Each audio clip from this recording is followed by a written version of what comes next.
ব্রেকআপের পর আমরা সবাই একটা কঠিন সময়ের মধ্যে দিয়ে যাই। মনের মধ্যে সারাক্ষণ একটাই চিন্তা ঘুরে, সে কি করছে, ওকে একটা মেসেজ দেবো কিনা। আর ঠিক এখানেই কাজ করে নো কন্ট্যাক্ট রুল। আজকের ভিডিওতে আমি আপনাদের বলবো এই পদ্ধতিটা কেন এটা করা জরুরি এবং কিভাবে এটা আপনার জীবন বদলে দিতে পারে। চলুন শুরু করা যাক। নো কন্ট্যাক্ট রুল কি?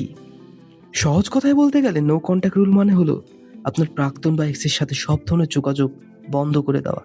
এর মানে কোনো ফোন বা মেসেজ করা যাবে না, সোশ্যাল মিডিয়ায় তাকে স্টক করা যাবে না, তার কমন বন্ধুদের সাথে তাকে নিয়ে কোনো কথা বলা যাবে না। সাধারণত এটি 21 থেকে 30 দিন বা তার বেশি সময়ের জন্য করা হয়। এটি কেন প্রয়োজন? অনেকেই ভাবেন এটি বোধহয় তাকে ফিরে পাওয়ার কোনো টেকনিক, কিন্তু আসলে এর প্রধান দুটি কারণ আছে। নিজের মানসিক শান্তি। সারাক্ষণ তার আপডেট নিলে আপনার ক্ষত কখনো শুকাবে না। নিজেকে সময় দেওয়ার জন্য এই দূরত্বটা খুব দরকার। দৃষ্টিভঙ্গি বদলানো। যখন আপনি কারো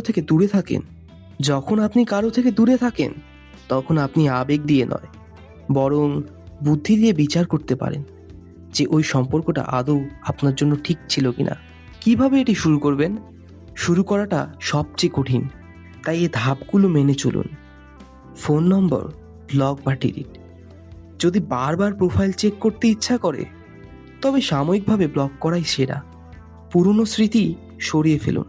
ফোনের গ্যালারি বা চ্যাট ব্যাকআপ কোথাও লুকিয়ে রাখুন যাতে হুটহাট চোখে না পড়ে। নিজেকে ব্যস্ত রাখুন। নতুন করে কোনো শখ বা জিম জয়েন করুন। মনে রাখবেন, খালি মস্তিষ্ক শয়তানের কারখানা। যদি 30 দিনের মধ্যে সে মেসেজ করে তবে খুব জরুরি না হলে রিপ্লাই দেবেন না। আর যদি রিপ্লাই দিতে হয় তবে খুব ছোট করে ফর্মালভাবে দেবেন। আবেগের বশবর্তী হয়ে কোনো কথা বলবেন না। শেষে একটি কথাই বলবো, নো কন্ট্যাক্ট রুল তাকে শাস্তি দেওয়ার জন্য নয়, বরং নিজেকে খুঁজে পাওয়ার জন্য।